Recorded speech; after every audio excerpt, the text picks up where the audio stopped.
Commençons par prier devant Dieu. Prions. 하나님 감사합니다. Dieu, merci. 하나님께서 저희를 사랑하셔서 Dieu, tu nous as aimés. 지를 Tu as créé les cieux, la terre. Tu guides l'histoire de l'humanité. Merci. Nous avons commencé hier et aujourd'hui encore, Seigneur, par ta parole, nous souhaitons découvrir que tu es le Dieu créateur. Aide-nous à le voir. Ouvre notre cœur et nos oreilles comme nos yeux, que nous puissions ainsi bien comprendre ta parole. Guide-nous, Seigneur, nous sommes ardents dans notre prière. Aujourd'hui encore, il y a ta parole qui est témoignée. Aide-nous à bien la comprendre. Et sois aussi avec les lèvres du prédicateur qui est imparfait, pour que ta parole de vérité puisse être bien transmise. Aide-le. Toutes choses, nous les confions entre tes mains, Dieu. Nous avons prié au nom du Seigneur Jésus. Amen.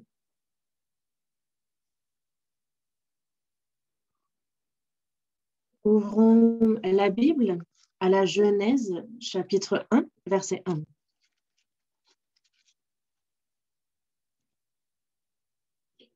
Genèse, chapitre 1, verset 1. Genèse, chapitre 1, verset 1.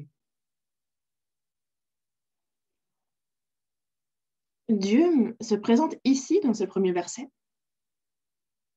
Si vous y êtes, lisons ensemble le chapitre 1, verset 1. Au commencement, Dieu créa les cieux et la terre. Je vais relire ce verset. Au commencement, Dieu créa les cieux et la terre.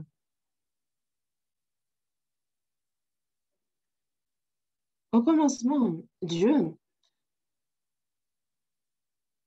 proclame déjà qu'il créa les cieux et la terre, et ce, dès le début de la Bible. Dieu, avant même de commencer l'histoire de l'humanité, il a créé les cieux et la terre. Aujourd'hui,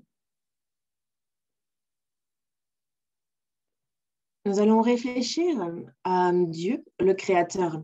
Avant de commencer, j'aimerais revenir sur ce sur quoi nous avons terminé hier, donc revenir sur le déluge, sur l'arche de Noé, car je n'ai pas pu aller jusqu'au bout. Et donc, c'est assez brièvement que je vais justement aborder ce sujet pour qu'on y réfléchisse ensemble.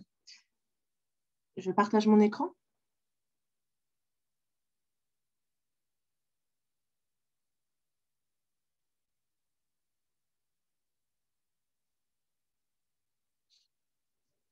Hier, nous avons donc vu ensemble le déluge à l'époque de Noé, et ce, à travers la Bible, donc de la Genèse, chapitre 6, c'est jusqu'au chapitre 8. C'est là qu'on nous décrit le déluge. Et c'est donc un phénomène où l'on a vu la terre être recouverte par les eaux. Et c'est arrivé une fois dans l'histoire. Et comme Dieu l'avait ordonné à Noé, il construisait une arche. Les hommes continuèrent à se moquer de Noé. Mais lorsqu'il commença à pleuvoir, alors petit à petit, on voit les gouttes de pluie qui deviennent de plus en plus grosses et la pluie qui devient un vrai torrent. Et ils se sont donc mis à courir vers l'arche, mais la porte de l'arche était fermée et bien fermée. Dieu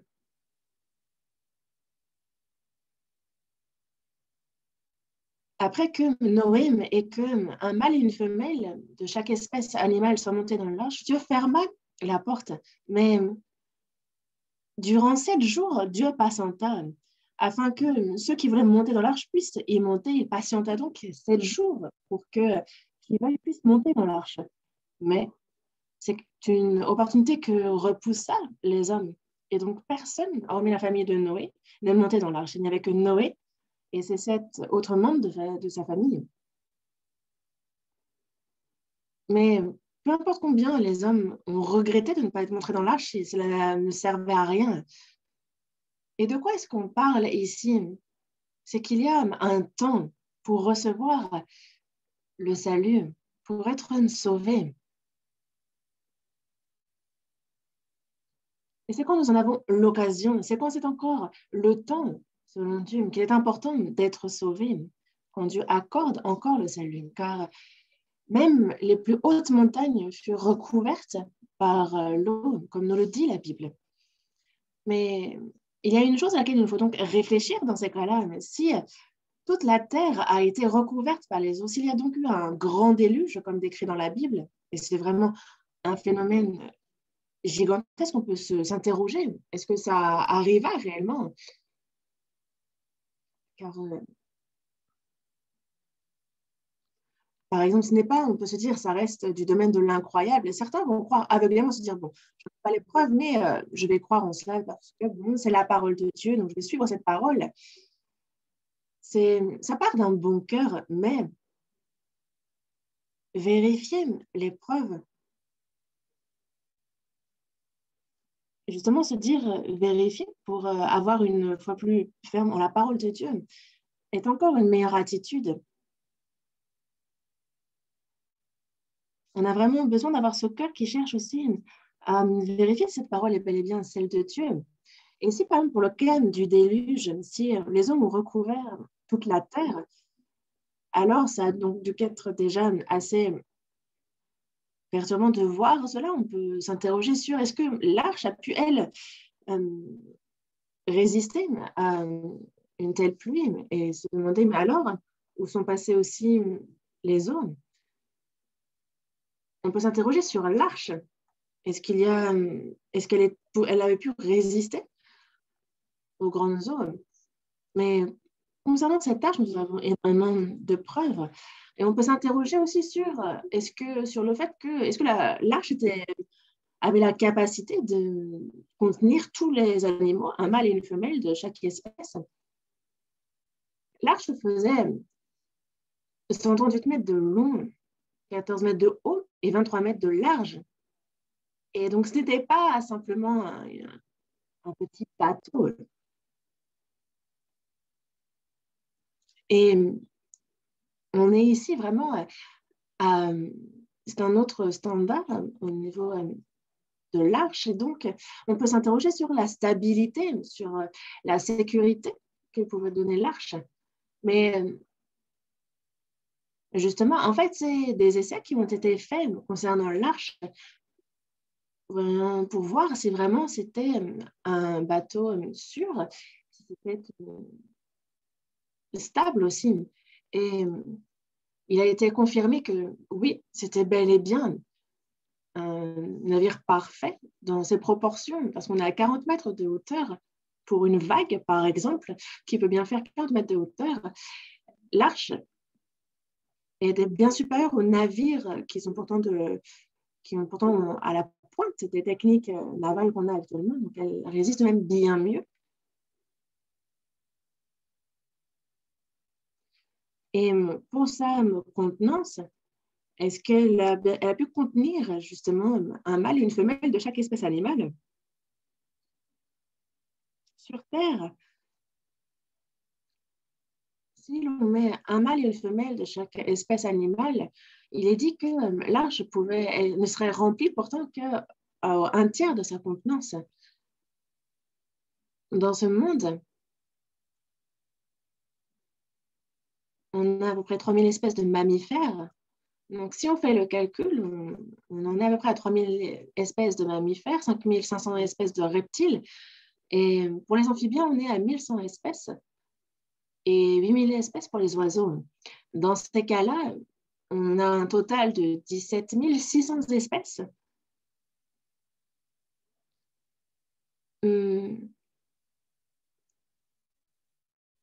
Les animaux marins ne sont pas comptés parce qu'ils ont pu survivre dans les eaux. Et donc, on ne compte ici que les animaux qui ont respiration sur la Terre.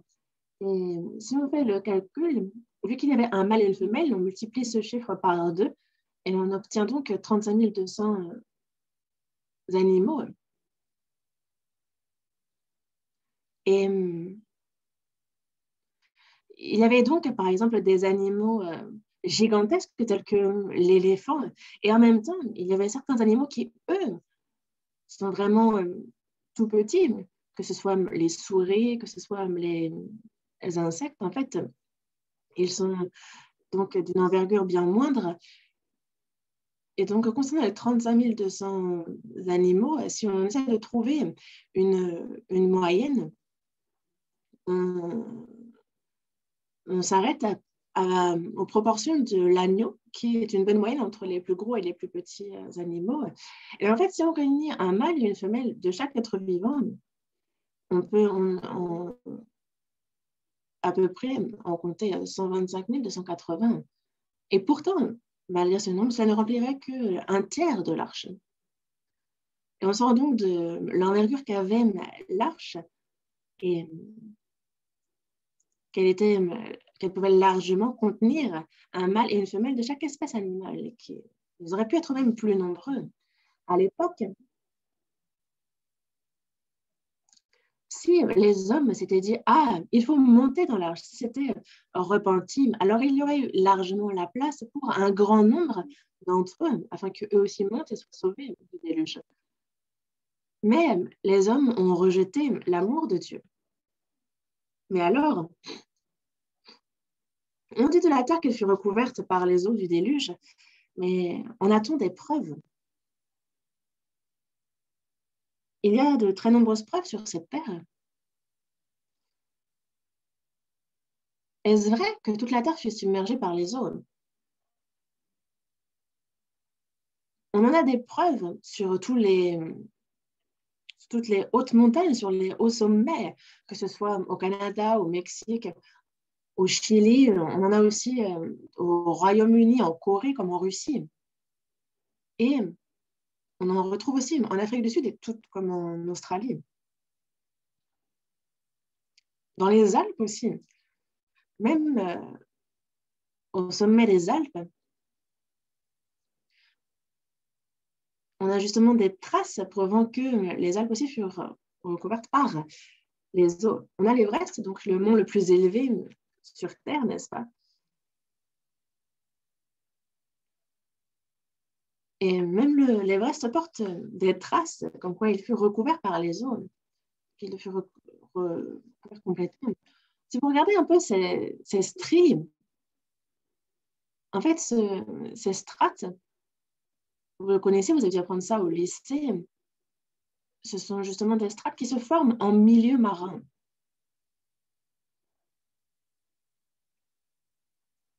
Pourquoi, justement, sur ce mont le plus élevé de la Terre, comment se fait-il qu'on retrouve des strass qui ne se forment qu'en milieu marin? Et souvenez-vous bien de cette strate, parce que je vous disais qu'elle ne se forme qu'en milieu marin. Et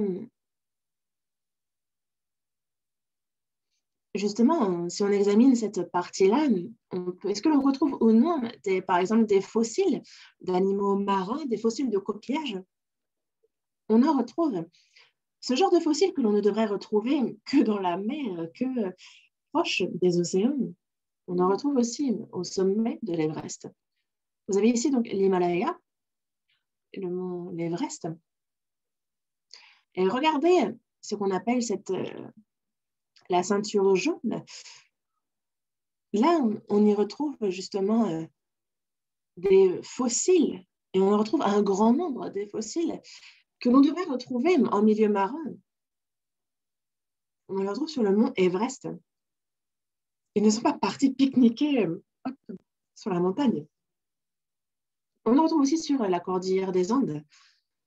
On y retrouve des coquillages et qui en plus sont gigantesques. On en trouve des centaines. Mais ils sont tous justement fermés. La coquille est fermée, ce qui montre donc que c'est soudainement qu'ils ont été pris par les hommes.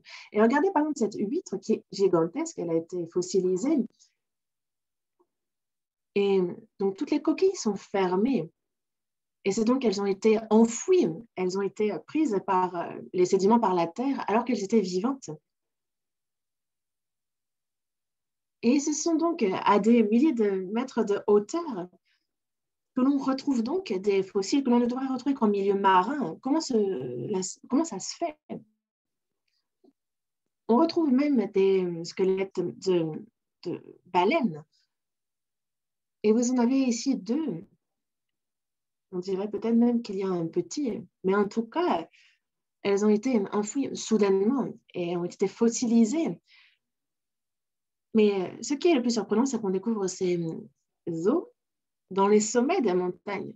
Ils ne sont pas partis non plus en pique-nique sur la montagne. Donc on se pose la question, comment se fait-il qu'on retrouve des fossiles d'animaux marins dans les montagnes? En Espagne aussi, dans cette région que l'on appelle Cuenca, on voit ce genre de pierre. Et en fait, l'eau, en se retirant, a un peu comme sculpté les parties faibles de la pierre. Et c'est pourtant, en fait, si vous regardez du dessus, c'est tout à fait normal. Mais en fait, suivez les flèches. Et la photo a été prise dans le creux, justement. Et en fait, l'eau, en se retirant, c'est lorsqu'elle se retire que, justement, elle va un peu sculpter toutes les parties plus faibles de la pierre. Et s'il n'y avait pas eu d'eau, où serait-on là? On a vu, en fait, justement, que l'eau, en se retirant, a formé comme des crevasses, des chemins.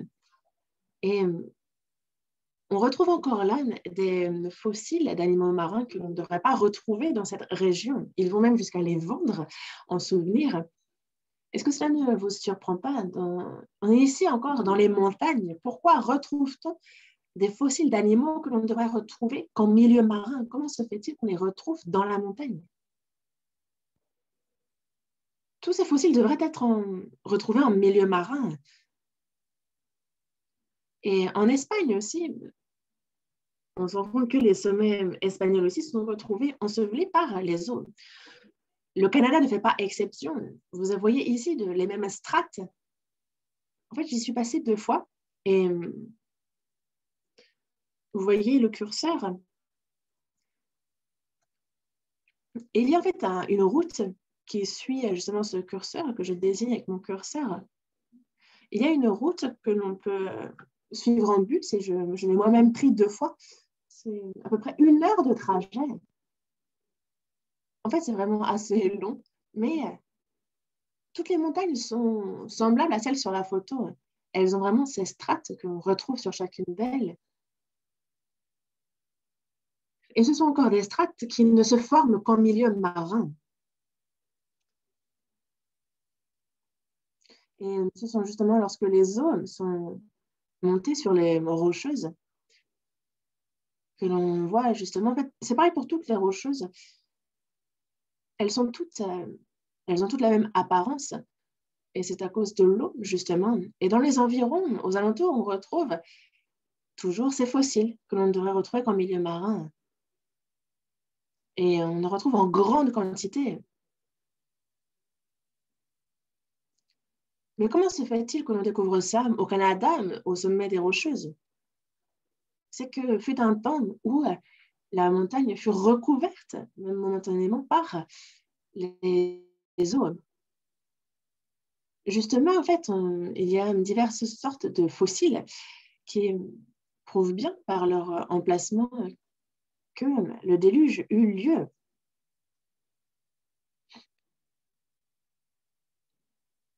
Et c'est le taux de salinité aussi est en question. On a en Bolivie un lac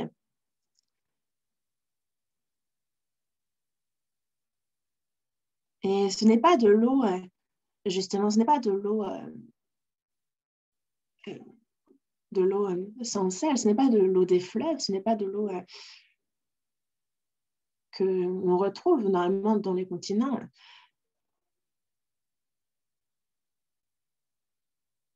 On est donc ici en Amérique du Sud, en Bolivie, et il y a un désert que l'on appelle le désert de Uyuni. C'est splendide, n'est-ce pas? Ici, on a l'impression que le ciel et la terre se touchent, et ce lieu est un lieu touristique très célèbre. Mais voyez ici, en fait, on dirait bel et bien de l'eau. Vous voyez les voitures circuler à la surface. Ici, c'est en fait plutôt comme un marais salon. C'est en réalité comme ça. En fait, qu'est-ce que ce blanc? C'est du sel. La Bolivie est d'ailleurs positionnée à un niveau bien supérieur au niveau de la mer. Elle est plus élevée que la mer et surtout, en fait, on est à peut-être à 1500, 2000 mètres d'altitude par rapport au niveau de la mer. Et c'est pour ça justement que c'est un lieu difficile d'accès au sens où on a la respiration qui est coupée. C'est assez dur de respirer dans les hauteurs. La question est de savoir pourquoi retrouve-t-on du sel? C'est un désert salin ici. Et donc, ce que l'on devrait trouver seulement dans la mer, pourquoi on le retrouve en altitude comme ça? C'est assez simple à expliquer, au sens où la terre fut recouverte par les eaux. Et Dieu a fait souffler un vent afin que les eaux se retirent de dessus la terre. Et donc, l'eau s'est en allée, elle s'est éloignée. Et alors, justement, on a commencé à voir les sommets repointés.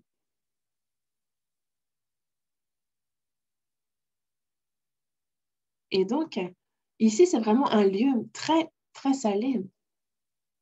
C'est le genre de lieu qu'on retrouve beaucoup dans le monde. Ici, on est en Chine, en plein continent. Et on voit bien ici que c'est du sel, n'est-ce pas? Mais c'est vraiment en pleine terre. La question est de savoir pourquoi retrouve-t-on du sel dans cette région? On est ici en Turquie, à Ankara. On en retrouve aussi en Mongolie. Vous avez ici la Mongolie. Il n'y a pas de mer en Mongolie, mais il y a une région qui s'appelle Oufs. C'est un lac, mais c'est une mer. C'est salé. La question est de savoir pourquoi retrouve-t-on de la mer, de l'eau de mer en plein continent? Lors du déluge de Noé, l'eau qui recouvrait toute la surface de la terre, lorsqu'elle s'est éloignée, il y a des zones où elle a été un peu comme prise au piège.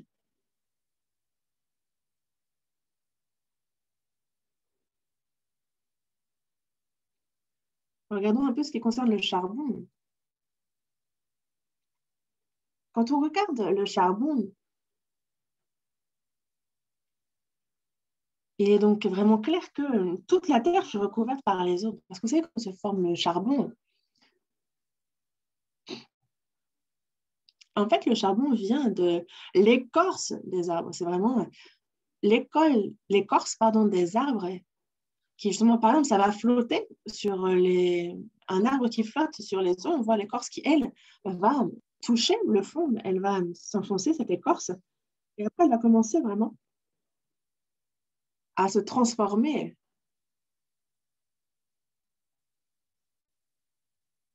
Et c'est un professeur, Austin Kim, en 1980, va justement annoncer et témoigner de justement comment il se forme.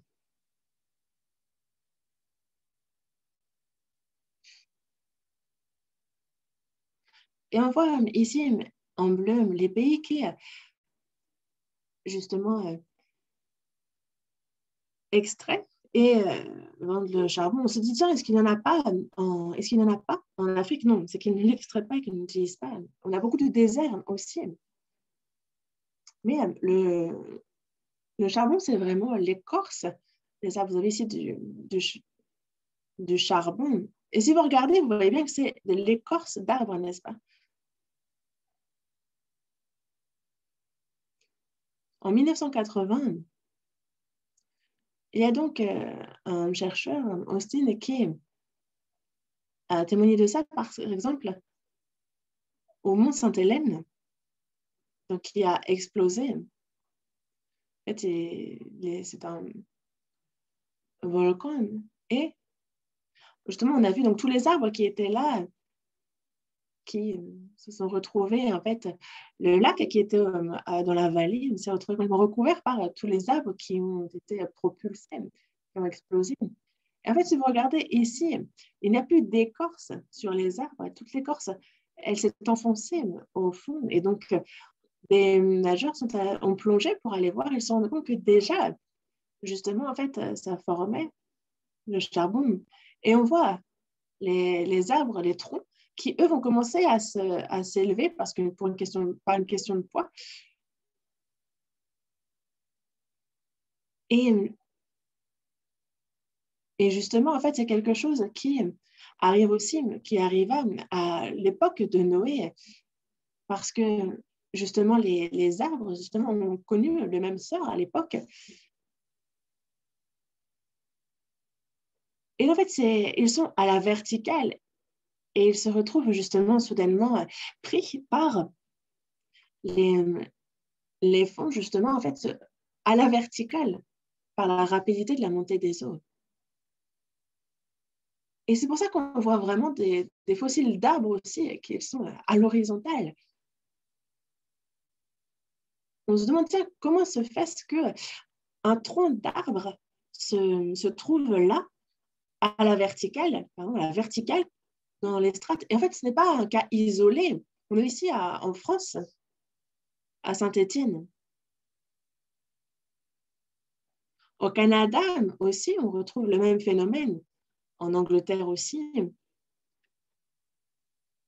Et c'est donc un phénomène que l'on retrouve dans le monde entier, en divers lieux. On voit un arbre qui, justement, lui, se retrouve à la verticale, mais sur plusieurs strates. Et donc, ça ne peut pas être la question du temps. On retrouve aux États-Unis le même phénomène. Et le seul moyen d'expliquer cela, c'est que ce soit à la verticale que cet arbre, en fait, ce soit très rapidement qu'il fut pris entre les différentes, par les sédiments et que justement, en fait, il a été un peu comme enterré à une vitesse très rapide. Et sans l'Arche de Noé, c'est un phénomène qui reste inexplicable. Ça, c'est en France. Rendez-vous là-bas et vous verrez.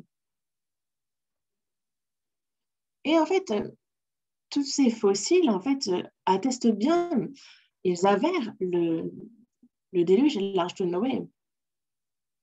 En fait, nous vivons sur une grande tombe.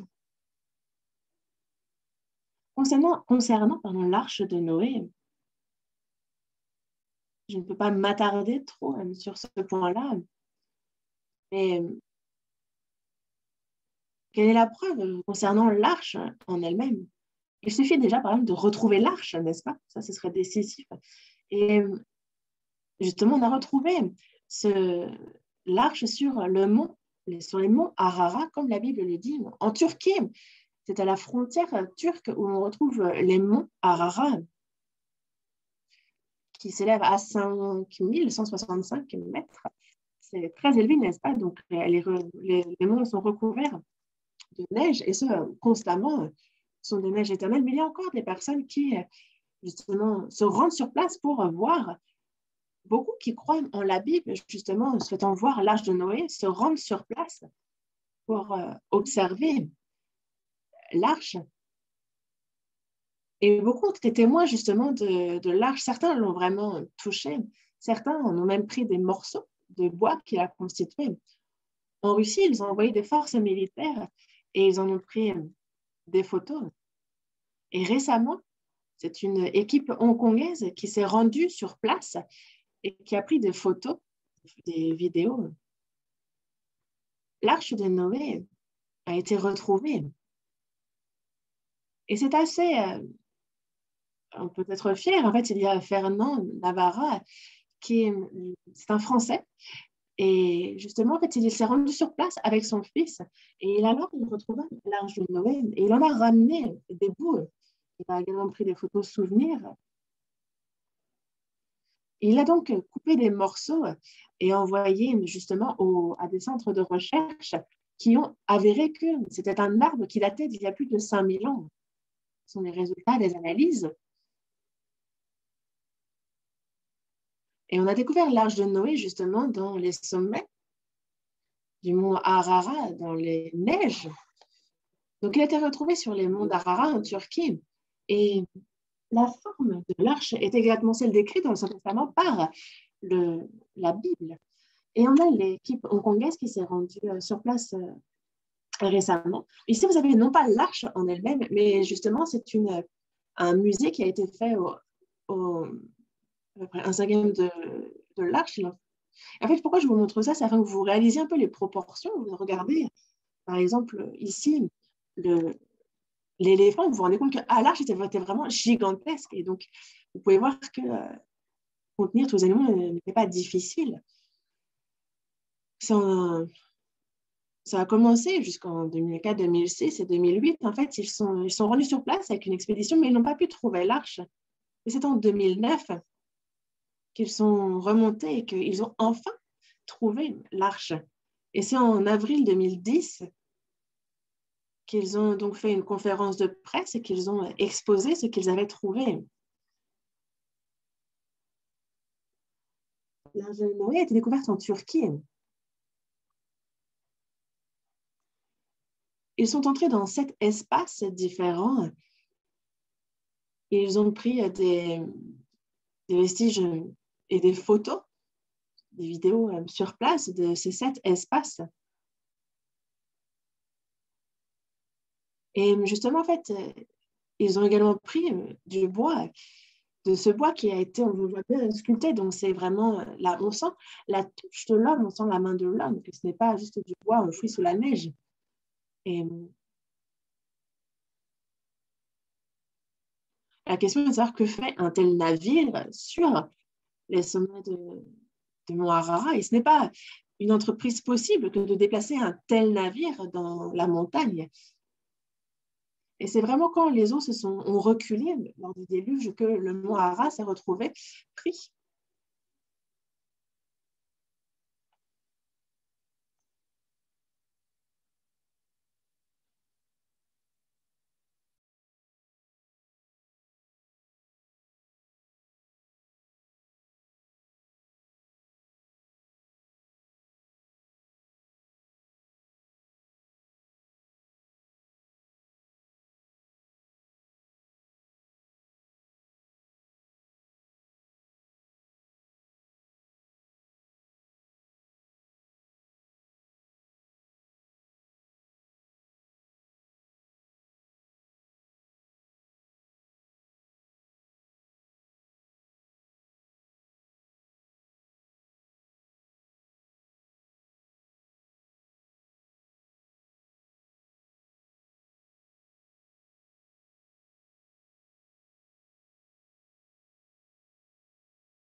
Ici, c'était donc une chaîne nationale, celle de Pékin, une chaîne chinoise, et attestant justement de la véracité de l'arche de Noé. l'arche de Noé et le déluge sont des faits. Mais c'est un jugement qui se produisit lors du déluge. Et le fait que ce soit un fait avéré nous enseigne, nous, personnellement. Il y a un enseignement que l'on peut tirer de ce déluge.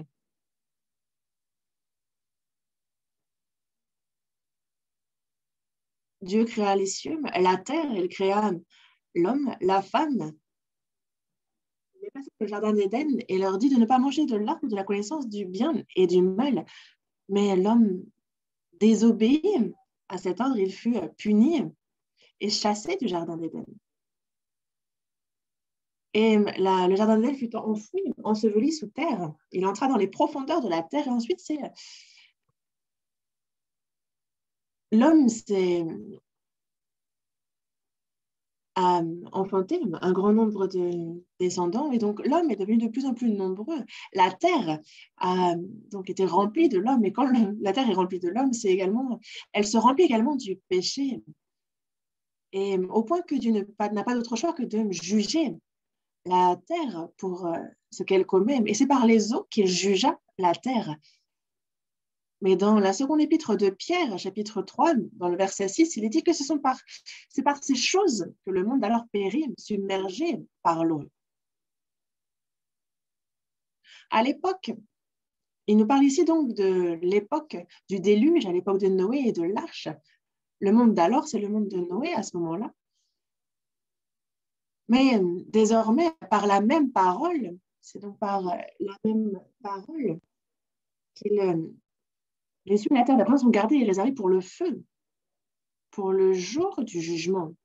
Il y a donc cette parole aussi qui va juger par le feu la terre.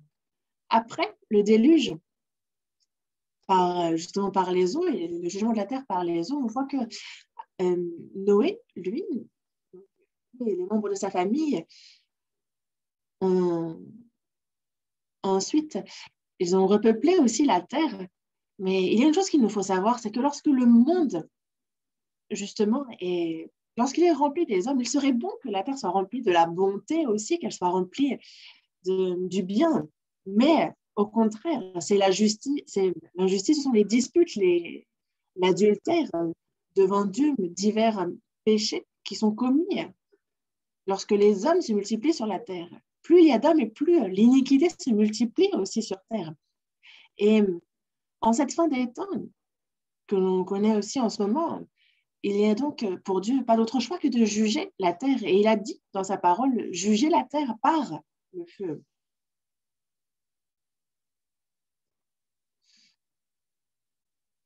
Retournons à la Genèse, chapitre 1, verset 1. Genèse, chapitre 1, verset 1. Je relis ce verset. Au commencement, Dieu créa les cieux et la terre. Aujourd'hui, c'est donc sur le Dieu créateur que nous allons étudier. Je vous en ai parlé dans l'introduction de ce second sermon. Dieu se présente comme étant le créateur des cieux et de la terre. Et dans ce monde, il y a de nombreux dieux. Il y a toutes sortes de religions. Et chaque religion a cet être, ce Dieu qu'il vénère.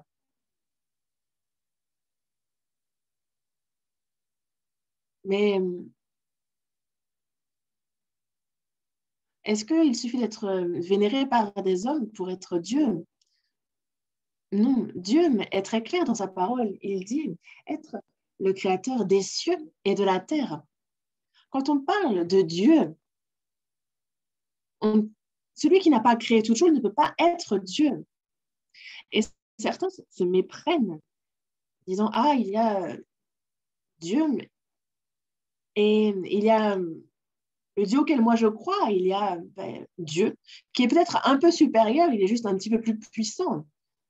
En fait, certains comprennent les choses ainsi, mais ce n'est pas le cas. Quand on parle de Dieu, c'est seul le créateur des cieux et de la terre qui peut justement se dire être Dieu. Voyons dans Jérémie chapitre 10, verset 11.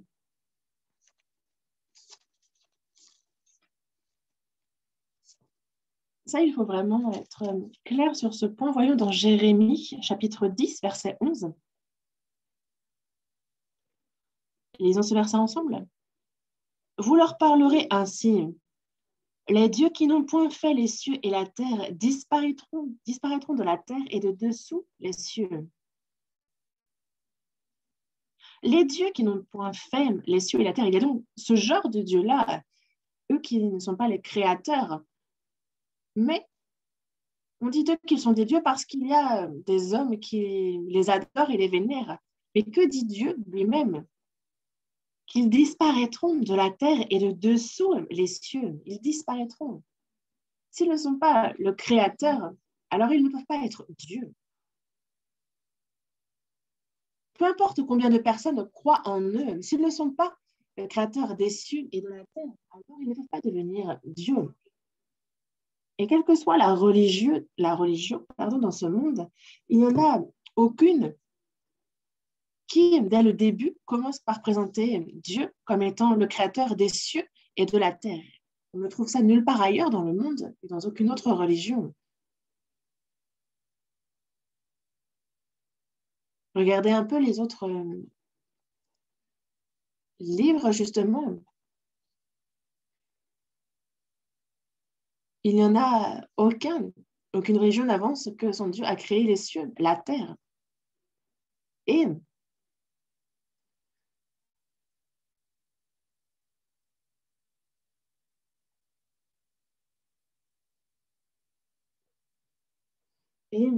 certains peuvent peut-être dire qu'ils ont créé les cieux et la terre, mais ils ne vont pas. Il n'y a aucune religion qui en explique le processus et comment cela s'est passé. Parce que Dieu, non seulement il en explique comment il a créé les cieux et la terre, mais il en a expliqué également le pourquoi du comment. Hormis la Bible, il n'y a aucun autre livre qui présente et décrit la création ainsi. Il est donc le seul vrai Dieu. Et c'est donc ce Dieu-là qu'il faut nous apprendre, qu'il faut qu'on apprenne à connaître et auquel il nous faut croire. Parce qu'il nous dit bien que les dieux qui n'ont point fait les cieux et la terre, alors lorsque ces dieux disparaîtront, si vous croyez en eux, vous disparaîtrez avec eux. Voyons dans Romains, chapitre 1, verset 20. Romains, chapitre 1, verset 20. Romains, chapitre 1, verset 20.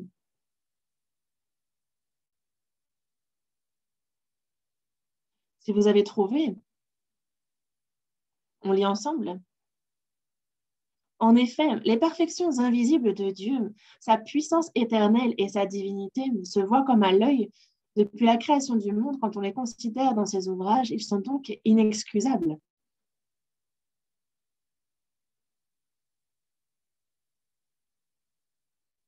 Dieu est le créateur. Et quand on examine donc sa création, la nature, nous pouvons connaître sa puissance, sa divinité, comme il nous est dit dans ce verset.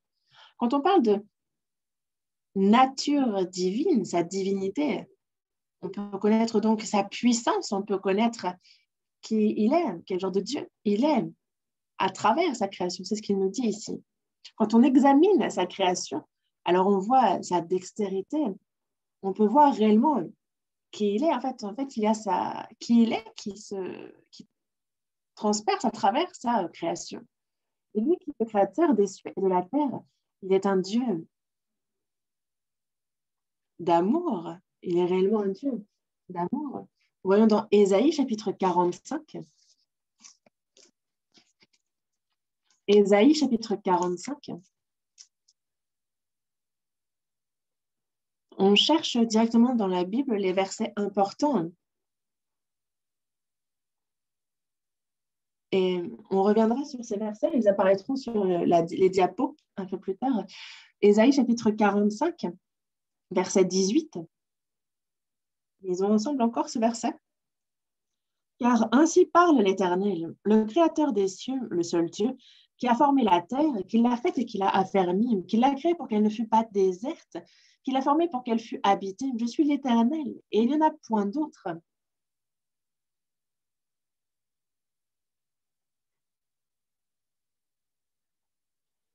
Je suis l'Éternel et il n'y en a point d'autre. C'est donc l'Éternel qui a fait les cieux, la terre, il a créé. Quand il dit les cieux, il parle de l'univers aussi. Il a dit avoir fait la terre. Quand il dit la terre, c'est le globe terrestre. Il a fait l'univers, les cieux, la terre. Et il l'a affermi. Mais il ne l'a pas fait pour qu'elle fût déserte. Non, il l'a fait pour un but. Et c'est pour ça qu'il l'a formée, il l'a affermi. Quel est le but de sa création? On nous le dit dans ce verset. C'est afin qu'elle fût habitée par l'homme. Pourquoi créer l'univers? Pourquoi créer la terre? Pourquoi faire les animaux? Pourquoi créer toute la nature? Pourquoi créer toutes ces choses? C'est afin qu'elle fût habitée par l'homme. Dieu aime le Créateur, le Dieu créateur qui nous aime. Et il a fait en sorte que cette terre soit habitable. Il a donc fourni toutes les conditions nécessaires à notre vie sur cette terre. Et c'est donc pour l'homme qu'il a conçu cette terre. Regardez l'écran.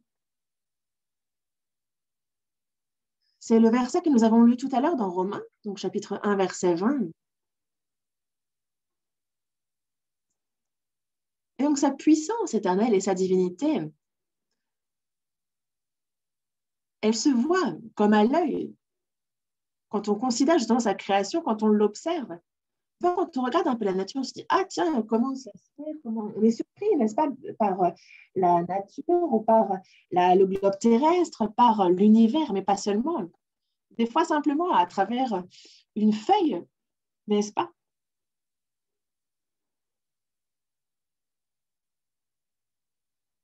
Quand on examine justement, en fait, tout ce qui nous entoure, il n'y a rien qui ait pu se faire tout seul.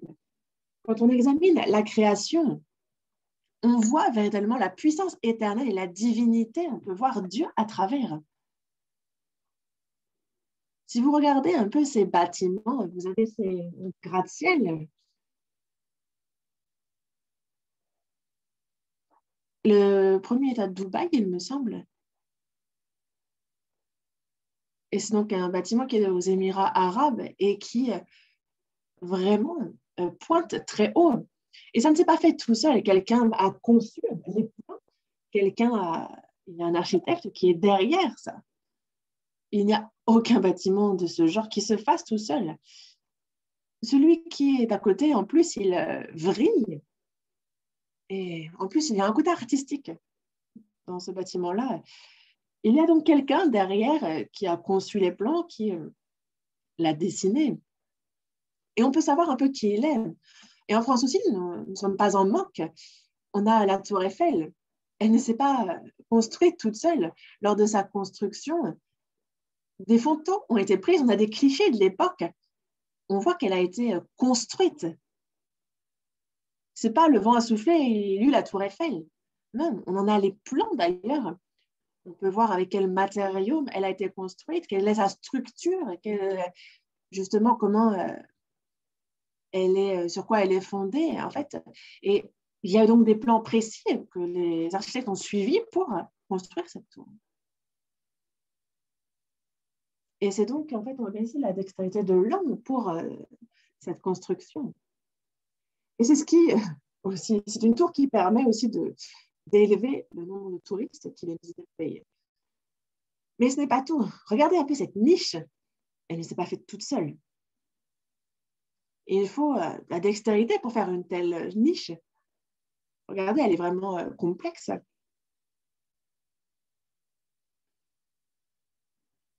C'est très confortable, même juste pour un chien. C'est pour un chien qu'on a donc construit cette niche. Et ça ne s'est pas fait tout seul. Il y a eu des plans, quelqu'un a conçu. Moi, je ne peux pas faire ça. Je n'ai pas la technique. C'est donc quelqu'un dont c'est le domaine qui va construire ça. Mais regardez un peu l'univers, la Terre. Est-ce que vous pensez que l'univers s'est fait tout seul? Il y a quelqu'un qui en a conçu les plans. Et la Bible nous annonce qui est à l'origine de tout ça. C'est Dieu qui créa les cieux et la terre. Ça ne s'est pas fait tout seul.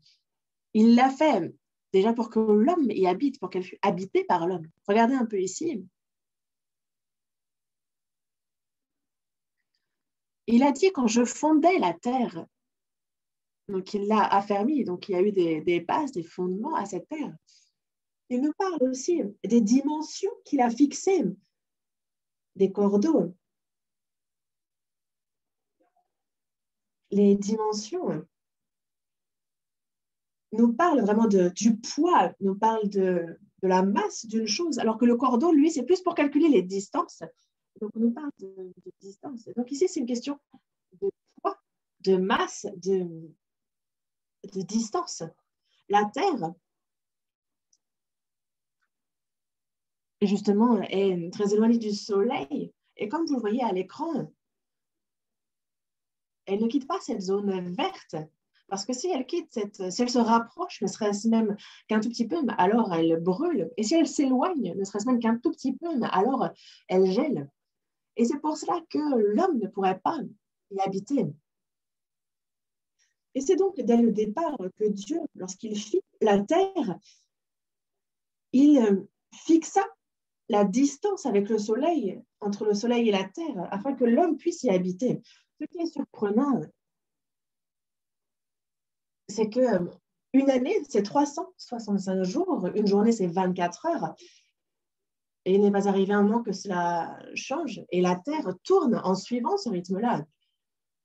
On a la Terre qui tourne et la Lune qui tourne autour de la Terre. Et s'il n'y avait pas la Lune, alors la vie ne serait pas non plus possible à l'homme sur la Terre.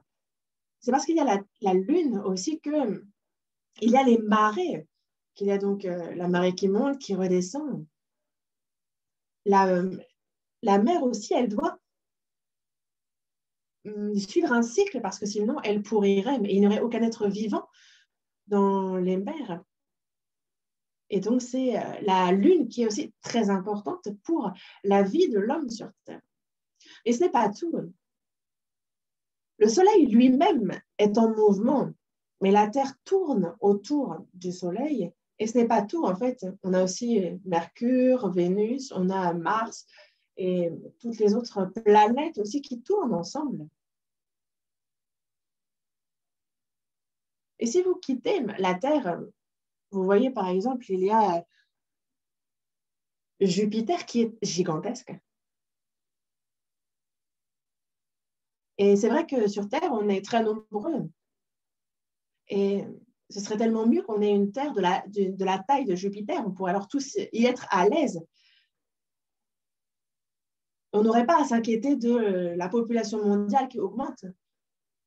Mais que se passe-t-il si la Terre change en envergure?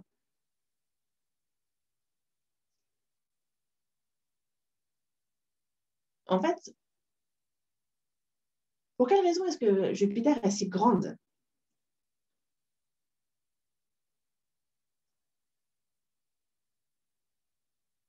C'est parce qu'elle attire aussi justement, c'est un peu comme un bouclier, parce que c'est elle qui attire tout ce qui traîne dans l'univers, toutes les météorites, tout ce qui passe. Et donc c'est un peu comme un bouclier pour la Terre. Ça évite que ce soit elle qui soit frappée par tout ce qui passe. Et donc Dieu a vraiment fait en sorte que la Terre soit habitée. Et quand on va au cœur de la Terre, ce verset nous dit qu'elle est bouleversée comme par le feu. Et en fait, avec les ondes sismiques, on peut désormais sonder la Terre et on se rend compte que le cœur de la Terre brûle. Et donc, on est à plus de 4200 degrés Celsius. Mais en fait, c'est du fer qui est, ce n'est pas en fait liquide dans le noyau. Et en fait, il y a ce fer au milieu et il y a le noyau qui, lui, tourne et qui crée donc aussi un mouvement Et donc, tout tourne, même jusqu'au manteau. Et pourquoi tu as fait en sorte que ça tourne? Il y a le noyau qui tourne et cela crée justement un champ magnétique. Et donc, ça devient donc un gigantesque aimant. C'était le phénomène qui se passe parce que justement, il y a les rayons solaires qui sont ardents, brûlants. Et en fait, c'est le champ magnétique formé par les mouvements du noyau au cœur de la Terre qui forme ce champ magnétique qui protège la Terre des rayons solaires. Et si donc le noyau ne tournait pas, alors il n'y aurait pas ce champ magnétique et alors la Terre s'enflammerait tout simplement. Et l'homme ne pourrait pas non plus y vivre. La Terre, donc, a été conçue afin que l'homme y habitât. Dieu a vraiment fait en sorte que la Terre soit conçue pour que l'homme puisse y habiter. Et Dieu aima les hommes lorsqu'il fit aussi la terre. Et lorsqu'on dit que Dieu aima les hommes, quand on regarde justement la création, il y a une chose que l'on peut savoir, c'est que lorsqu'il fit les animaux, il a tout fait en un jour. Les lions, les éléphants, les singes, les paresseux, tout, sans exception. C'est en un jour qu'il a créé tous les animaux. Mais pour l'homme, il a fait un. Et il lui prit une côte de laquelle il fit Ève. Et c'est à travers ces deux personnes, Dieu a fait, c'est une personne par une personne. Dieu aime l'homme.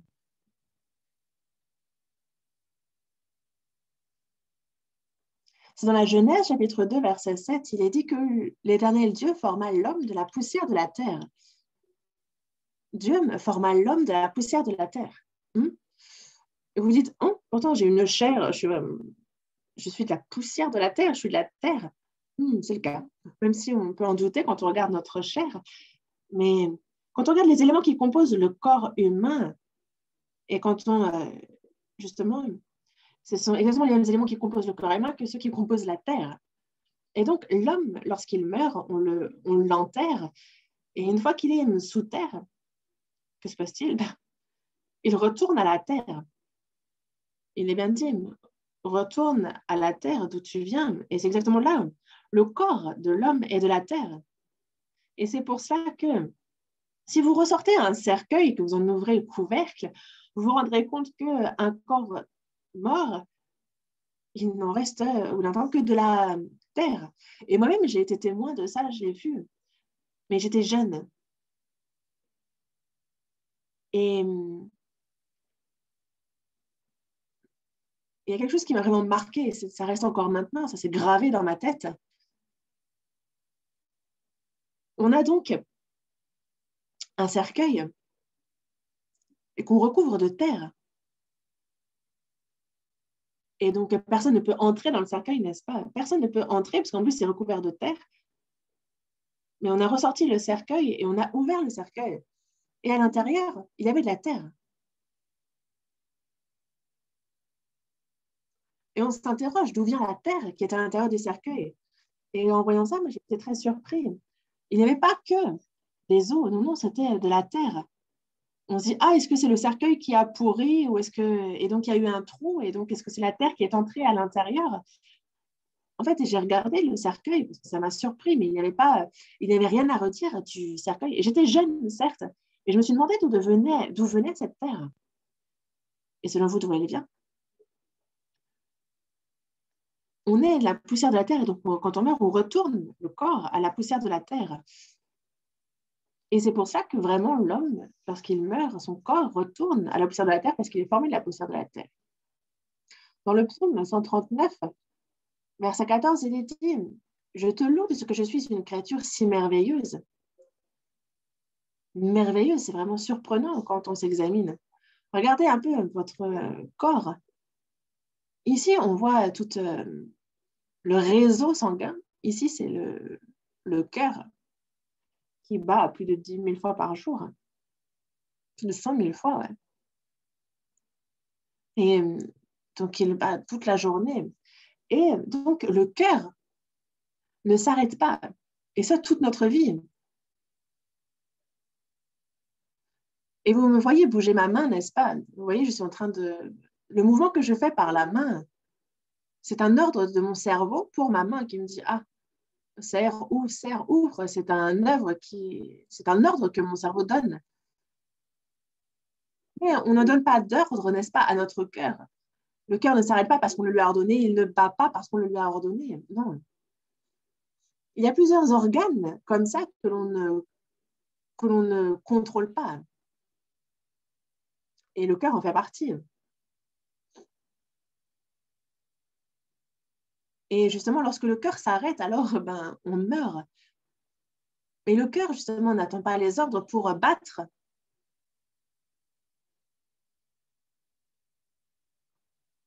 Et c'est parce que le cœur bat que cela permet aussi de faire circuler le sang dans tout le corps. Et ce qui est bien plus surprenant, c'est que on dit du réseau sanguin que ça fait 2,5 fois le tour de la Terre en distance.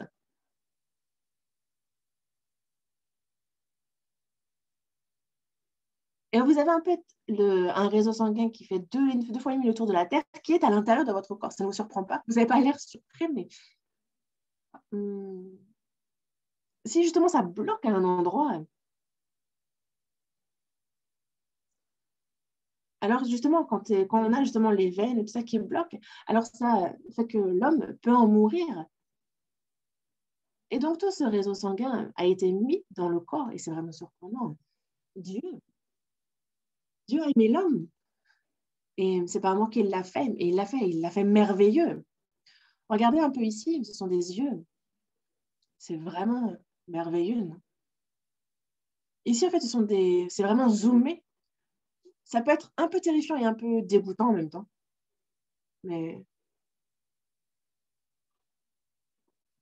on a l'impression que si on tombe dans ce trou noir, on n'en ressortira pas. Mais vraiment, l'œil est merveilleux aussi. C'est vraiment très complexe déjà. Et en fait, chacun a justement un œil aux motifs différents. Et c'est pour cela que, justement, en fait, on utilise l'œil pour identifier une personne. C'est un des organes qui permet l'identification et donc de certifier l'identité d'une personne. On utilise l'œil. Et c'est pour ça qu'on a les systèmes désormais de reconnaissance et faciale et de l'œil, en fait. Parce que chacun, nous avons un motif différent dans l'œil. Et vous avez aussi donc la paupière qui se ferme. Les yeux sont très sensibles et donc il faut bien les protéger. Et c'est pour ça qu'on cligne de l'œil. Et donc, c'est à peu près toutes les 0,02 secondes que l'on cligne des yeux. En fait, c'est par habitude. Et en fait, on va cligner de l'œil constamment. Parce qu'il y a beaucoup de poussière dans l'air.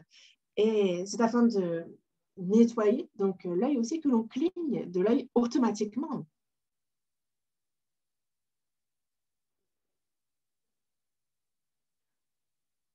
Et il y a des organes, justement, des muscles dans les yeux qui nous permettent de zoomer ou de dézoomer, de se focaliser sur une chose.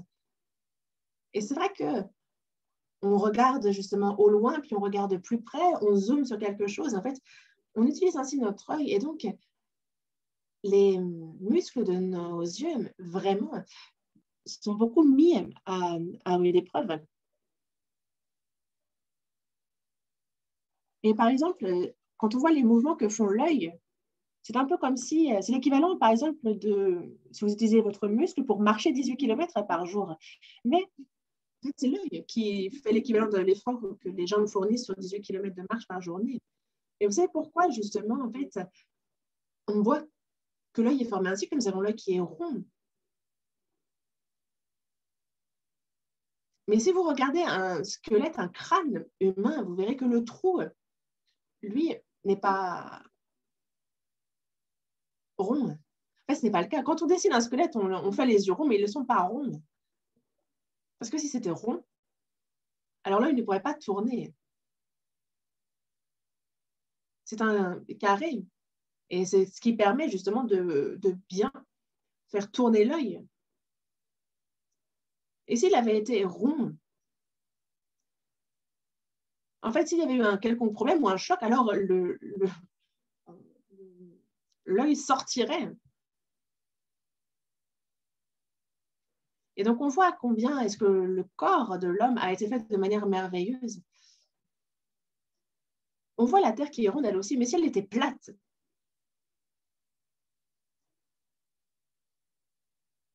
alors l'homme pourrait vraiment observer une bougie qui est à 50 000 km. Si la terre était plate, l'œil est vraiment surprenant.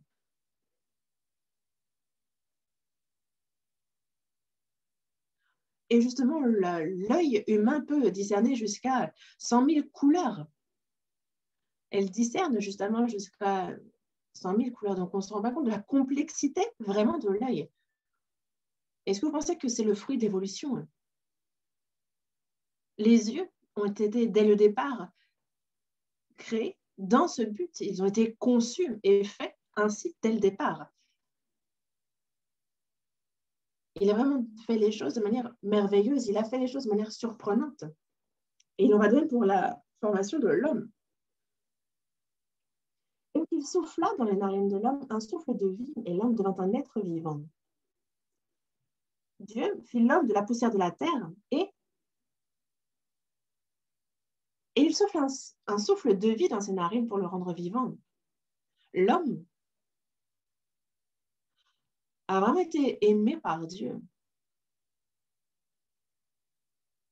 Il a aimé ce corps, mais Dieu a particulièrement aimé l'âme, justement, l'esprit qu'il a mis dans l'homme, car Dieu est esprit, et donc l'homme est formé de l'esprit, de l'âme et du corps. Dans la première épître aux Thessaloniciens, chapitre 5, verset 23, je vais lire lentement. Que le Dieu de paix vous sanctifie lui-même tout entier, et que tout votre être, l'esprit, l'âme et le corps, soient conservés irrépréhensibles lors de l'avènement de notre Seigneur Jésus-Christ.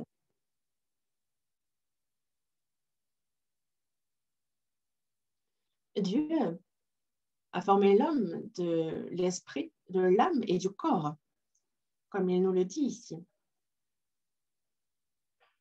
La question est de savoir est-ce que vraiment l'homme a l'esprit et l'âme? L'homme aussi est spirituel, il a un esprit, il a une âme. Et pas seulement. Il y a aussi ce corps où est l'âme et l'esprit à l'intérieur. Et l'homme, le corps, lui, vraiment, donc, il connaît l'appétit, la libido, l'ambition. Vous avez faim? Vous allez aussi chercher un partenaire au temps venu. Et l'homme a envie de gouverner, il a envie d'être haut placé. Et ce sont des demandes du corps. L'âme, quant à elle, c'est l'amour, la connaissance et l'idéologie dont elle s'occupe. Par exemple, on voit une fleur, on dit « Ah, c'est une fleur, ça c'est de la connaissance ». Et quand on dit « Ah, j'aime les fleurs », alors c'est une question d'amour, c'est les émotions. Puis, se dire que « Ah, il faut que je cueille cette fleur », ça c'est plutôt de la volonté, c'est plutôt notre idéologie, notre volonté. Dieu est esprit et il nous a fait à son image, il a fait de nous aussi des êtres spirituels. Nous avons aussi l'esprit en nous. C'est pour ça qu'on cherche Dieu.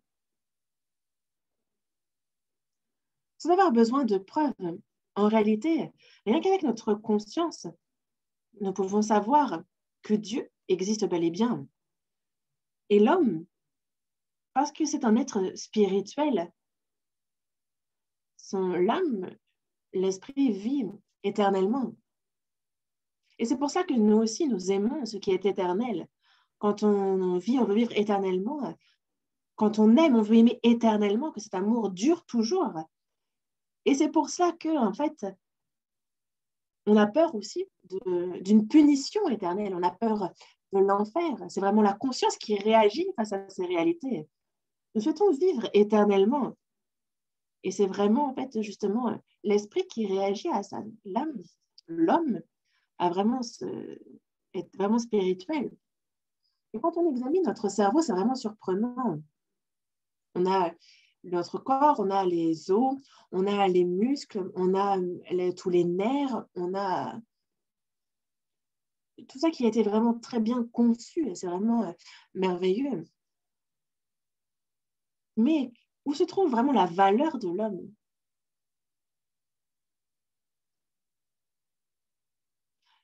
Et justement, à quoi mesurez-vous votre valeur? Est-ce que c'est parce que vous êtes intelligent? Est-ce que parce que vous avez beaucoup d'argent? Est-ce que c'est que vous êtes bon en sport? Est-ce que c'est vraiment ça, ce qui me caractérise? Est-ce que c'est là ce que je vaux, d'être en bonne santé, d'être intelligent? Est-ce que c'est vraiment moi, ça? Le véritable moi, c'est l'âme et l'esprit.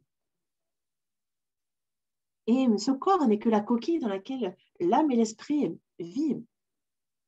Et dans Job, chapitre 19, verset 26, il est dit que quand ma peau sera détruite, il se lèvera. Donc, quand je serai mort, quand je mourrai, ma peau sera détruite. Donc, la peau se détruit, elle pourrit quand on meurt. Et alors, il se lèvera. Et quand je n'aurai plus de chair, je verrai Dieu. On a donc cette chair, ce corps. Mais il dit que quand je n'aurai plus de chair, donc quand j'aurai quitté ce corps, cette chair, et donc c'est je verrai Dieu. Donc, même si je quitte ce corps, le je existe toujours. Et donc, ce qui me caractérise vraiment, c'est l'esprit et l'âme, et non pas cette coquille qui est le corps. Et arrivé en fin de vie, justement, on a l'âme et l'esprit qui quittent le corps. Et ça, c'est simplement une explication visuelle. Mais le véritable moi qui est éternel, ce corps, n'est pas le véritable moi. Et on a justement cet homme, Moody, justement, qui écrit,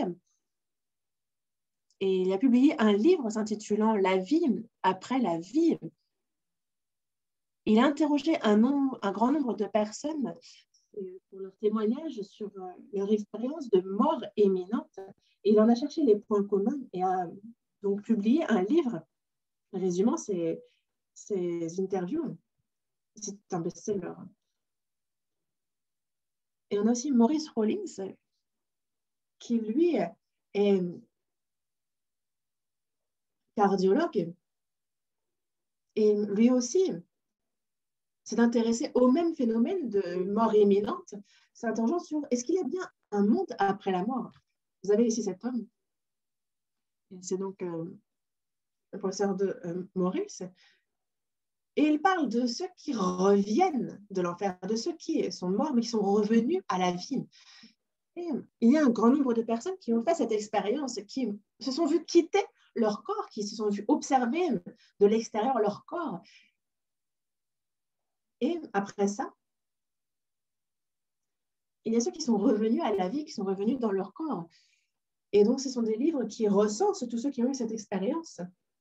Et il parle justement d'un tunnel avec de la lumière. Et ils témoignent, ils disent, ah, on est mort et en même temps, on est vivant. C'est ce dont ils parlent quand ils expliquent leur expérience. Ils disent, ah, après la mort, il y a un autre monde. C'est ce qu'ils disent. Une personne est donc morte d'une crise cardiaque. En fait, elle raconte ce qu'elle a connu après sa mort. Une vie après la mort. En fait, c'est l'expérience de plusieurs millions de personnes. Mais rien qu'en Corée, c'est l'histoire de plusieurs millions de personnes. Mais on est à des chiffres bien plus grands aux États-Unis, j'imagine qu'en France aussi. Mais ceux qui ont connu la vie après la mort dans ce monde sont très nombreux. Moi-même, j'ai rencontré une de ces personnes et un pasteur en a rencontré sept personnes qui ont fait cette expérience de mort imminente.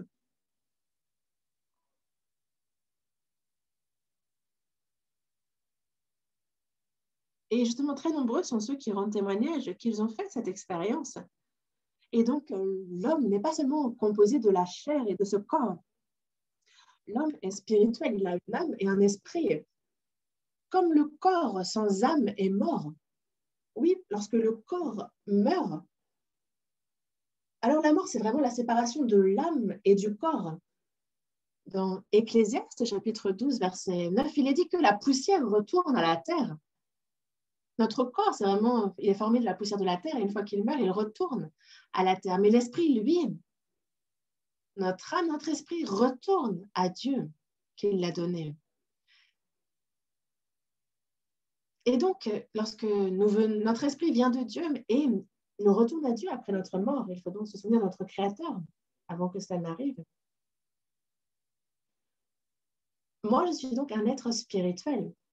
Je vis dans la chair, mais lorsque la chair meurt, alors je retourne à Dieu. Mais avant cela, il faut se souvenir de notre Créateur, avant qu'on ne retourne à lui, parce qu'il y a un lieu éternel, il faut donc bien s'en souvenir.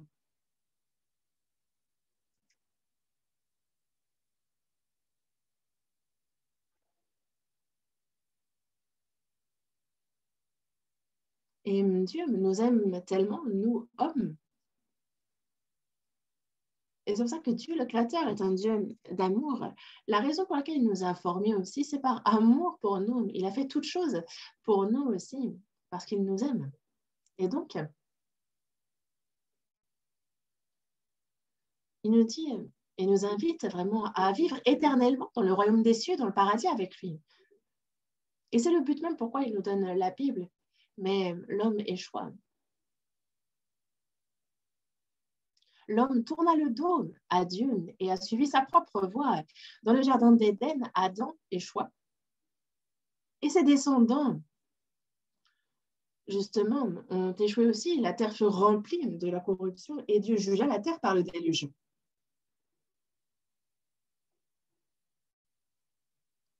Et c'est pour cela que, justement, c'est Dieu qui s'est dit que, il faut bien que ce soit moi qui prépare le salut pour justement sauver les hommes de cette corruption.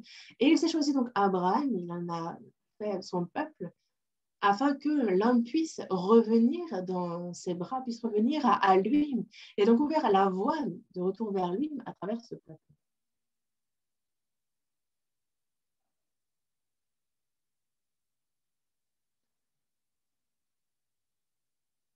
J'ai oublié que je partageais mon écran, donc vous ne devez voir que mon écran certainement.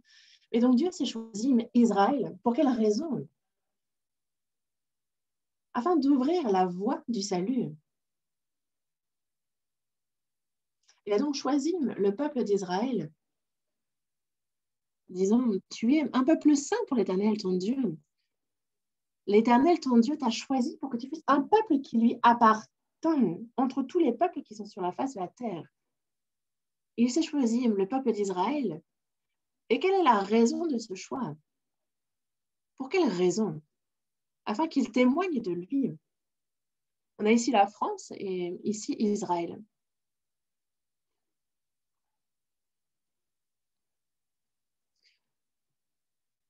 Il ne faut pas confondre Israël avec un autre pays. Et ce n'est pas très loin de la France en avion, peut-être 6 heures, 7 heures. C'est un pays qui n'est pas si éloigné que ça. Mais on a Israël et il nous est dit dans Ésaïe, chapitre 43, verset 10, que vous êtes mes témoins, l'Éternel, vous, et mon serviteur que j'ai choisi. Justement, il les a choisis afin qu'ils soient ses témoins. Et pour être dans Ézéchiel, chapitre 38, verset 12, il dit donc que c'est du milieu qu'il place ce pays, au milieu des nations. Son peuple, il le place au milieu des nations. Et par exemple, sur une planisphère, vous avez Israël au cœur, au centre. Et quel est le nom de la mer à côté d'Israël? C'est la mer Méditerranée, n'est-ce pas? Par Méditerranée, c'est au milieu de la terre, littéralement. Et donc, c'est vraiment au milieu de la terre des nations qu'il a placé son peuple. Et ici, on est à Washington, d'ici. Et on a justement ici, c'est un mémorial pour l'Holocauste. Et vous avez ici donc justement l'Holocauste. Lors de la Seconde Guerre mondiale, on a le peuple d'Israël qui fut massacré. Et afin de ne pas oublier, c'est avec ce cœur-là qu'ils ont créé ce mémorial. Mais justement, en fait, quand on sort, quand on arrive à la fin de la visite, on tombe sur ce passage qui nous dit « Vous êtes mes témoins », comme il est écrit dans Isaïe, chapitre 43, verset 10. « Vous êtes mes témoins ». Le peuple d'Israël est témoin de Dieu. Et c'est à travers les prodiges qu'il témoigne de Dieu et qu'il montre que Dieu est Dieu. Ici, on voit la raison pour laquelle Dieu s'est choisi Israël. Il dit bien qu'il vous a choisi, non pas parce que vous surpassez en nombre tous les peuples, mais parce que vous êtes le moindre de tous les peuples. Parce que vous êtes le moindre des peuples, c'est pour ça que Dieu s'est choisi le peuple d'Israël. Si c'était choisi la Chine ou le Royaume-Uni, les États-Unis ou la Corée ou la France, dans ces cas-là, en fait, on peut parler de puissance actuellement. Et si la guerre éclate et que, imaginons que les États-Unis gagnent la guerre, alors les hommes diront, ah, évidemment, c'est une puissance, évidemment qu'ils gagnent. C'est de cette manière que penseront les hommes. Mais Israël est un tout petit pays. Et ce tout petit pays, si justement on se bat contre une grande puissance et qu'il gagne en quelques jours, dans ces cas-là, alors on ne va pas dire que Israël est fort. Et c'est pour ça qu'il a gagné. Non, on va se dire, oh, qu'est-ce qu'il y a derrière Israël qui l'a fait gagner? Et donc les hommes vont chercher et se dire, c'est Dieu qui les soutient derrière. Le but pour lequel il se choisit Israël, c'est parce que c'est le moindre des peuples.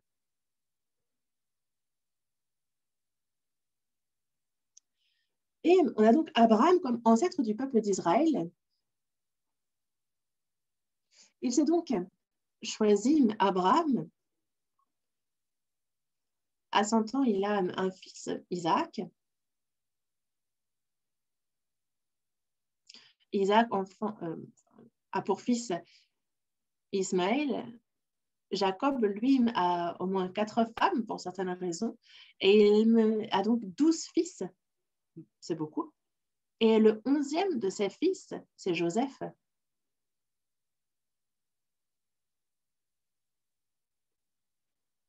Et tout ce qui concerne Joseph, en fait, à l'époque où il vit, justement, en fait, on a découvert et sa tombe, on a aussi trouvé justement les greniers qu'il utilisa. En fait, les archéologues ont justement fait des fouilles qui attestent tous les aspects de sa vie. Il était particulièrement intelligent et c'était un homme avec qui Dieu était. Mais ses 10 frères, justement, étaient jaloux de Joseph et ils l'ont donc vendu comme esclave aux Ismaélites. Et dès sa jeunesse, vraiment, Joseph a beaucoup souffert.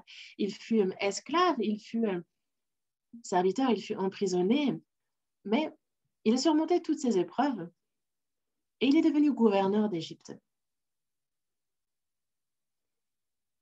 Et la famine a touché l'Égypte. Mais Joseph, qui était gouverneur d'Égypte, a donc permis à Jacob et à ses frères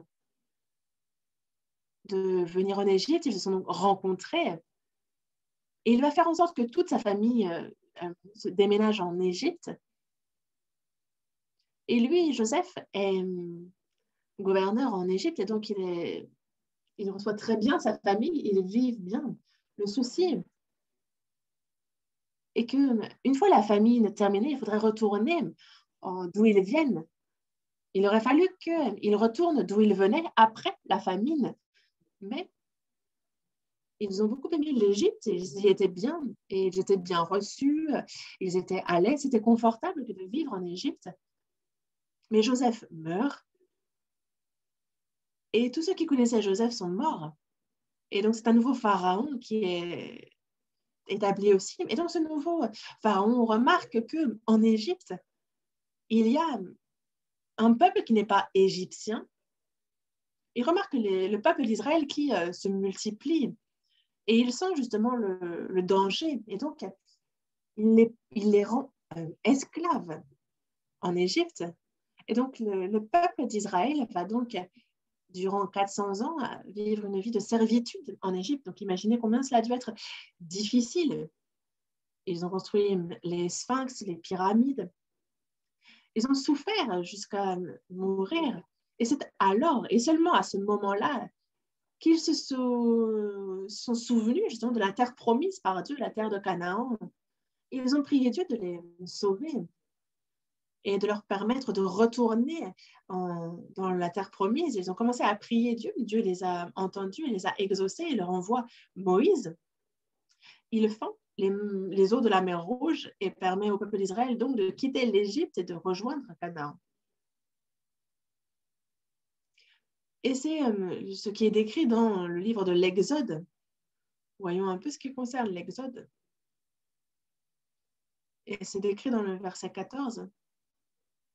Commençons par, avant de regarder la Bible, de voir un peu une version cinéma. 하나님께서 그 크신 권능으로 우리를 속박에서 풀어주신 이 날을 길이 기억하라.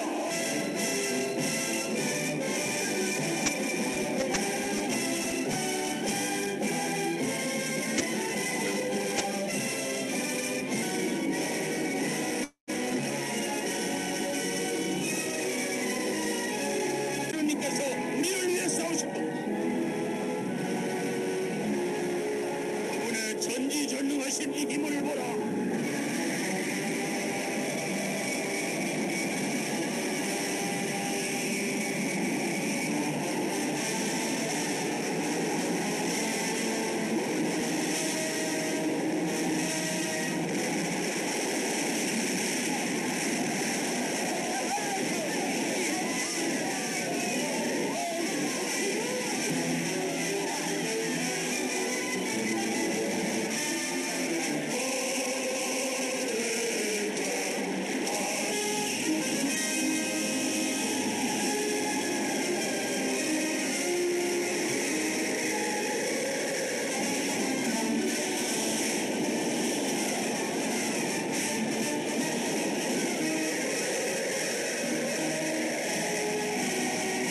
하느님의 힘을 거역하려 드는가?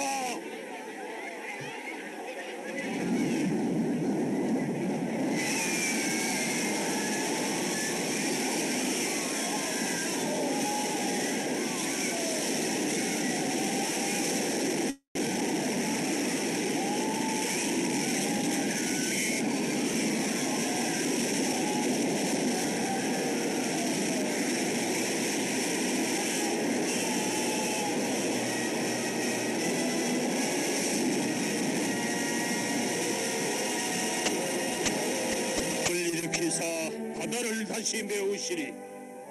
바다가 원수를 뒤덮어서 누가 당신과 같으리까? 영원히 끝이 없으신 분이시여. 당신은 우리 주 하나님이시다. 네. 자, 이 영화의 한 장면을 보았는데요. 이스라엘 백성들을 모세가 On a vu 이끌고 cette 나오. scène et on voit, on voit Moïse guider le peuple d'Israël à travers la mer Rouge. Et le pharaon envoie son armée pour partir à leur poursuite. Et on voit Dieu qui fend les eaux de la mer Rouge et permet à son peuple d'Israël de le traverser. Et l'armée égyptienne qui les poursuit, eux, vont se retrouver submergés par les eaux et être ainsi jugés. Exode chapitre 14.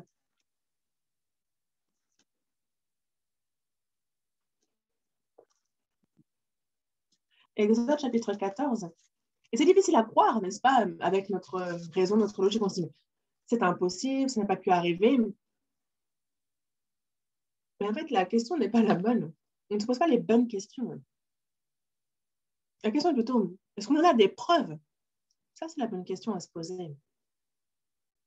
Intéressons-nous donc aux preuves concernant l'exode du peuple d'Israël qui a quitté l'Égypte. Chapitre 14, verset 23. Exode, chapitre 14, verset 23. Exode, chapitre 14, verset 23. les Égyptiens les poursuivirent et tous les chevaux de Pharaon, ses chars et ses cavaliers entrèrent après eux au milieu de la mer. Donc, ils les ont poursuivis, n'est-ce pas? Donc, ce soit les chevaux de Pharaon, ses chars, ses cavaliers. Mais dans le verset 25, il est dit qu'il ôta les roues de leurs chars et on rendit la marche difficile. Donc Dieu enleva les roues des chars égyptiens afin qu'ils ne puissent plus poursuivre le peuple d'Israël. Verset 26, l'Éternel dit à Moïse, étends ta main sur la mer et les eaux reviendront sur les Égyptiens, sur leurs chars et sur leurs cavaliers. Et c'est pour cela, dans le verset 28, les eaux revinrent et couvrirent les chars, les cavaliers et toute l'armée de Pharaon qui était entrée dans la mer après les enfants d'Israël, et il n'en échappa pas un seul. En fait, on a des éléments importants ici dans le verset 25. On voit qu'il ôta les roues de leurs chars. Dans le verset 28, on voit que Pharaon, que tous les chars, les cavaliers, que tous moururent dans les noyés et qu'il n'en échappa pas un seul. Est-ce vrai? Cherchons les preuves. Premièrement, donc, il n'en échappa pas un seul. Pharaon lui-même mourut aussi. Et le roi Méronptah, le pharaon, donc 19e de la dynastie,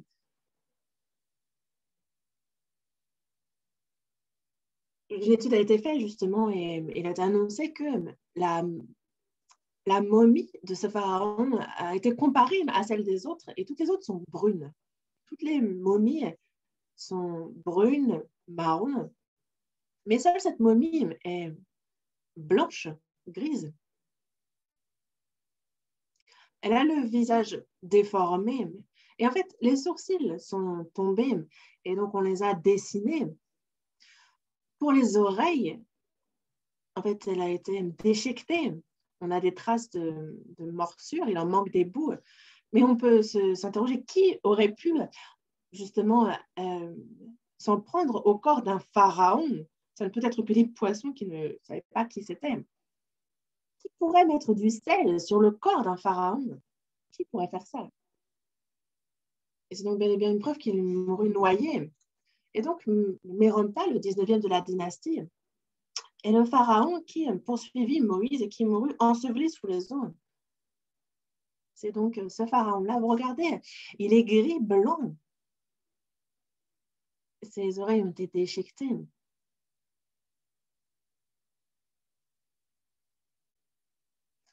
Et c'est une momie qu'on retrouve au musée du Caire. En fait, si vous allez en Égypte, au Caire, en fait, c'est gratuit de visiter le premier étage. Mais si vous voulez visiter l'étage -1, il faut payer. Et que trouve-t-on au -1? Justement, c'est toutes les momies des pharaons. Et c'est pour ça qu'ils nous demandent, l'entrée devient payante pour si on veut voir les momies. Mais par contre, ils font en sorte que l'on ne prenne pas de photos. Et donc, ils interdisent toutes les caméras. Mais rendez-vous sur place et vous verrez, justement, vous pourrez retrouver cette momie. La momie du pharaon qui poursuivit Moïse et qui mourut noyé dans les eaux. Et on a cette stèle funéraire de Méronptah. Et en fait, on retrouve le mot Israël sur cette stèle. Vous la voyez ici, un peu plus noircie. Cette partie-là, justement,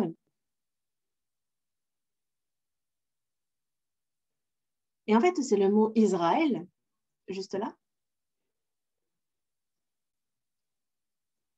Il est donc écrit Israël sur la stèle funéraire de Méronptah. Et voici la route qu'ils ont suivie. Donc, on suppose qu'il était 200 000, un peu plus. Et le peuple d'Israël n'ont pas suivi la route en jaune. Ils auraient pu pour aller en terre de Canaan, mais ils sont partis en suivant cette voie. Et ils n'ont pas non plus suivi la voie bleue où ils auraient très bien pu remonter directement. Dieu les a guidés selon la route orange. Ils se sont donc retrouvés en face de la mer Rouge, c'est là où ils sont installés. Ils auraient pu remonter selon les flèches, mais ce n'est pas ce qu'ils ont fait. Au contraire, il leur a dit de camper en face du lieu près de la mer. Et celui s'appelle Nouéba. Et là, c'est là qu'ils traversèrent la mer Rouge pour se rendre sur l'autre rive. Et à Nouéba, en fait, Nouéba, on est à peu près à 9 km, à 6 km. C'est vraiment donc très vaste, c'est assez large. Et donc, c'est assez vaste pour accueillir au moins 200 000 personnes. Et que signifie Nueva? C'est surprenant, mais ça signifie les eaux fendues par Moïse. C'est la signification même du nom de ce lieu. Et on a étudié justement en fait, les fonds marins aussi de la région. Et ils sont donc ainsi. Et ce qui est assez surprenant, c'est qu'en fait, si vous ôtez les eaux ici, c'est plat. Ça ne veut pas dire pour autant que c'est une profondeur, que l'eau nous arrive aux genoux. Non, c'est très profond. C'est profond, mais c'est moins profond que les régions aux alentours. Et donc, c'est là qu'ils traversèrent en suivant cette flèche rouge. C'est vraiment trop profond à côté. Et si jamais ils avaient eu à traverser là où il y a mon curseur, si c'était là qu'ils avaient dû traverser, le peuple d'Israël n'aurait pas pu traverser parce qu'ils seraient tombés. Mais Dieu les a guidés vers ce lieu précis. Et donc, on a inspecté ce lieu, s'interrogeant, est-ce qu'il y a des preuves sur place? Et justement, en fouillant, ils ont retrouvé des roues de chars. On a ici des roues de chars. Et le corail, en fait, s'est installé sur ces roues, mais sur les roues en or, en fait, le corail ne peut s'y poser, et c'est pour ça qu'elles sont là, telles quelles. À l'époque, on voit ici c'est une peinture murale, une fresque sur laquelle on voit la roue du char de Pharaon. Et c'est vrai qu'il y a des choses que l'on peut, par notre intellect, ne pas comprendre, mais si c'est marqué dans la Bible, ça ne veut pas forcément dire que c'est faux, pour autant parce que nous, on ne comprend pas. Si Dieu nous en apporte les preuves, alors c'est vrai. Il peut y avoir des choses qui vont au-delà de notre intellect, de notre compréhension, qu'on a du mal à croire. Même, il n'y a rien de la Bible qui s'avère faux. Il y a des choses qui ne sont pas encore expliquées, mais de tout ce qui a été prouvé, en fait, ça s'avère. Et l'exode du peuple d'Israël d'Égypte est aussi un fait. Dieu, il est le créateur des cieux et de la terre, il est celui qui est tout puissant. Il est un Dieu qui aime les hommes. Et Dieu n'abandonne pas les hommes. Mais alors pourquoi est-ce que les hommes vont-ils en enfer? Ce n'est pas Dieu mais qui abandonne les hommes. Au contraire, ce sont les hommes qui abandonnent et qui laissent Dieu. Dieu, lui, ne cesse d'appeler les hommes à revenir à lui. Je t'ai racheté, mais reviens à moi. Je t'aime, reviens. Mais les hommes n'écoutent pas. Les hommes abandonnent Dieu de leur propre chef. Et c'est pour ça que les hommes périssent. Dieu est le créateur des cieux, de la terre. Il est un Dieu d'amour. Et ce Dieu-là, Dieu fait des promesses. Il est un Dieu qui tient ses promesses, coûte que coûte. Regardons ça. Dieu sauve le peuple d'Israël d'Égypte et il leur fait une promesse. Il y a donc une alliance qui se fait entre Dieu et Israël, disant, je vais vous donner ma parole et si vous y obéissez, vous serez bénis. Si vous y désobéissez, vous serez maudits. C'est donc l'alliance qui est faite entre Dieu et les hommes. Et c'est ce qui est écrit dans Deutéronome, chapitre 28. Pour ceux qui veulent lire ce passage, vous pouvez. Demain, nous reviendrons sur Deutéronome, chapitre 28. Mais ce qui nous intéresse aujourd'hui, c'est qu'on a donc en Israël le mont Ébal et le mont Guérison. On a ces deux monts, l'un où est proclamée la bénédiction et l'autre où est proclamée la malédiction. Lorsqu'on obéit, on est béni. Lorsqu'on désobéit, on est maudit. Et c'est donc ce qui est proclamé au peuple d'Israël. Dieu est un Dieu qui tient ses promesses. Et donc, lorsque le peuple d'Israël était obéissant, comme promis, alors il était le pays les plus heureux au monde. Mais au contraire, lorsque le peuple d'Israël désobéit, alors ils passent. Vraiment, rien ne leur réussit. Et Ils sont derrière tous les autres pays. Et c'est donc selon la promesse, l'alliance faite avec Dieu, que les choses se déroulent. Voyons dans Deutéronome, chapitre 7. Deutéronome, chapitre 7. Deutéronome, chapitre 7, verset 9. Deutéronome, chapitre 7, verset 9. Versets 9 et 10, je lis.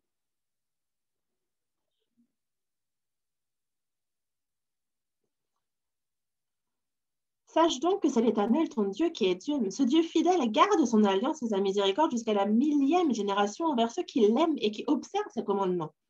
Mais il use directement de représailles envers ceux qui le haïssent et il les fait périr. Il ne diffère point envers celui qui le hait, il use directement de représailles.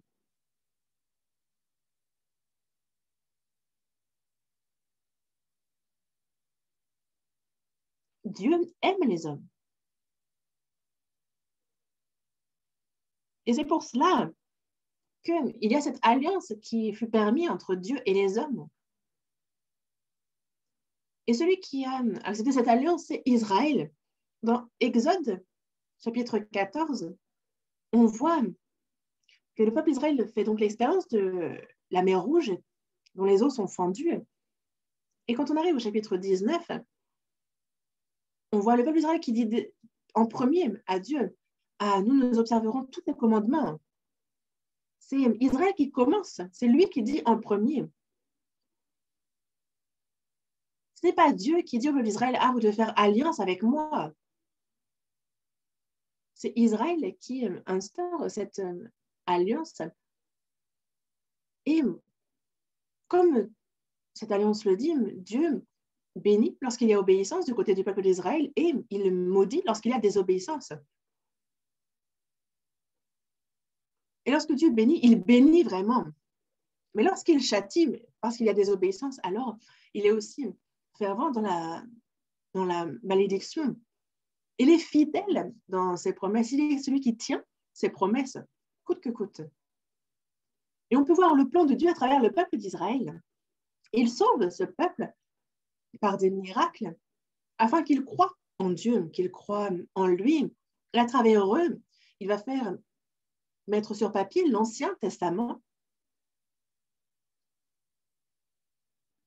Dans l'Ancien Testament, on nous parle du Dieu créateur. Et de quoi nous parle aussi l'Ancien Testament? Du Christ, du Messie qui sera envoyé. Et ça, c'est Dieu qui est amour. Il est le créateur. Il est celui qui nous aime. Il se manifeste dans ma vie. Et pour quelle raison? Parce qu'il m'aime. Il veut nous guider vers le salut. C'est son souhait. Et c'est pour cela qu'il nous faut le regarder. Ne pas lui tourner le dos. Le peuple d'Israël fut sauvé de l'Égypte et se dirigeait vers la terre de Canaan. Et c'est par le même principe que nous aussi. Il veut nous sauver de ce monde que l'on vive en avançant vers son royaume, vers le paradis. À partir de demain, nous allons voir ce qui concerne notre époque, l'épreuve concernant notre époque. Car il prophétise aussi sur notre époque et nous allons voir comment cela s'est accompli. Et il y a aussi sur l'époque future, celle qui n'est pas encore arrivée. Dieu nous parle également de cette époque. Il prophétise sur toutes ces époques. Et c'est ça à quoi nous intéresserons demain. À travers ces preuves-là aussi, nous pourrons voir que Dieu est le Tout-Puissant, qu'il est celui qui connaît toutes choses, il est omniscient. Prions pour terminer. Dieu, merci. Aujourd'hui, nous avons appris sur toi, qui est le Créateur. Nous avons vu que tu as aimé l'homme. Et nous voyons que tu tiens tes promesses que tu nous fais, que tu fais aux hommes. Dieu, tu nous as aimés. Tu nous as permis d'habiter sur cette terre. Et tu as préparé pour nous le royaume des cieux, ton paradis. Merci beaucoup. 두 가지 말씀을 듣는 가운데 Que l'on écoute ta parole jusqu'à la fin, que l'on puisse te découvrir, toi, le seul vrai Dieu. Aide-nous pour cela. Nous te remercions pour toutes choses et nous avons prié au nom du Seigneur Jésus. Amen.